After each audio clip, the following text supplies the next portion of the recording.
तो चलिए आज के इस एक्सप्लेनर में सीधे गोता लगाते हैं।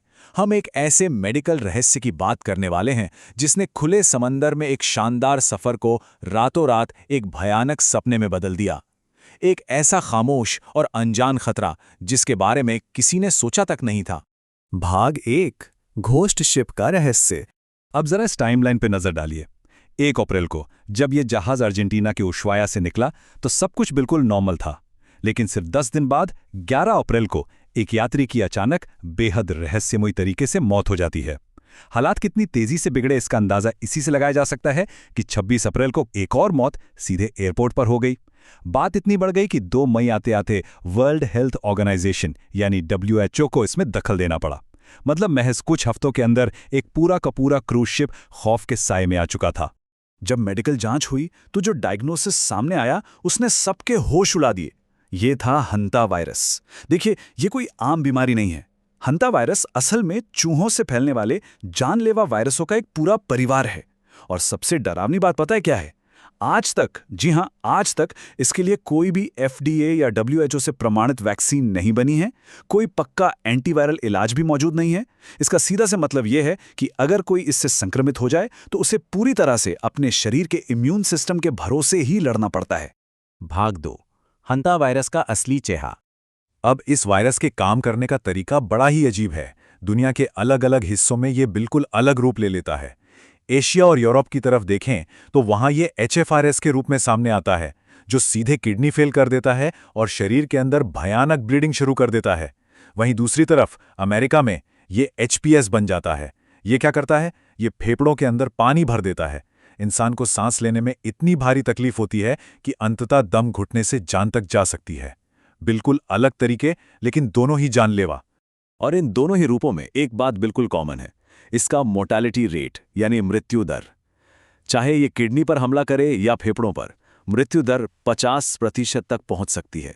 जरा सोचिए, 50%, यानी संक्रमित होने वाले हर 2 में से 1 इंसान की जान जा सकती है। यह आंकड़ा वाकई बहुत खतरनाक है। भाग 3 दशकों की जानलेवा महामारियां। अगर हम इतिहास के पन्ने पलटें तो पता चलता है कि ये कोई नई मुसीबत नहीं है। 1950 के दशक में कोरियाई युद्ध के दौरान 3000 से ज्यादा सैनिक इसके शिकार हुए थे, जहां 15% मृत्यु दर दर्ज की गई। फिर 1993 में अमेरिका के नावाहो नेशन में अचानक 10 बिल्कुल स्वस्थ लोगों की जान चली गई। और हमारे अपने देश भारत में भी 2005 से 8 के बीच गोदाम में काम करने वाले कर्मचारियों में इसके 28 पुष्ट मामले सामने आए। तो ये डेटा साफ बताता है कि ये खामोश कातिल पिछले 7 दशकों से दुनिया भर में अंधेरे में छिपकर वार कर रहा है।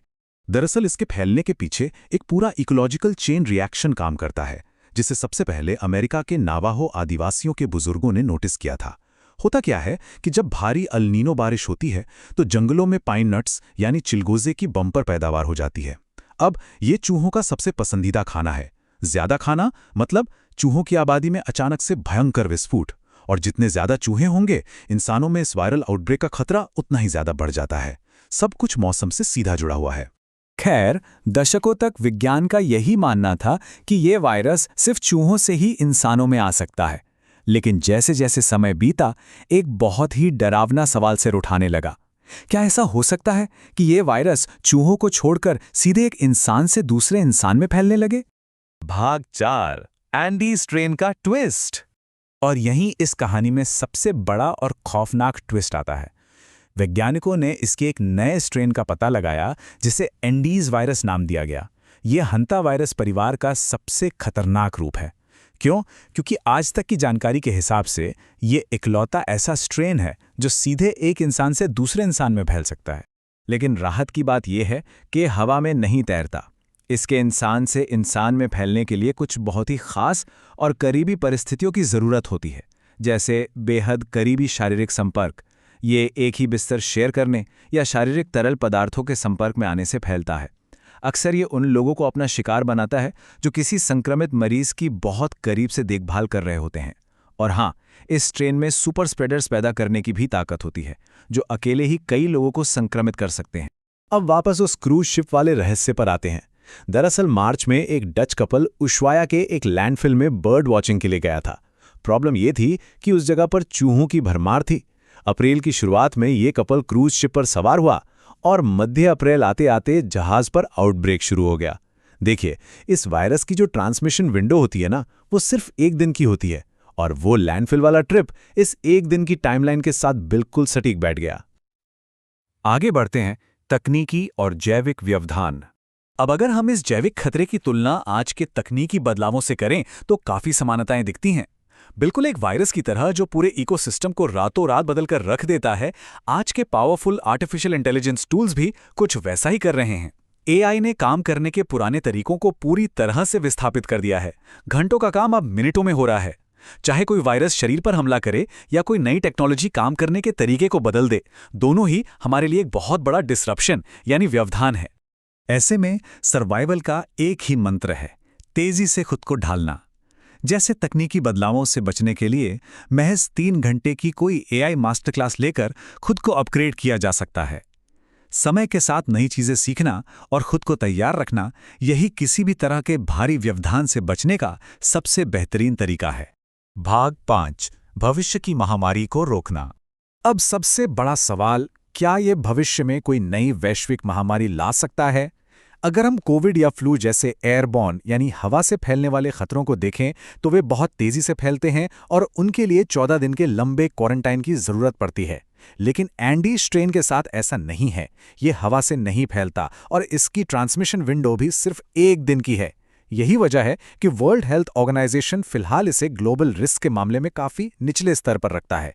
फिर भी सावधानी तो बरतनी ही होगी, है ना?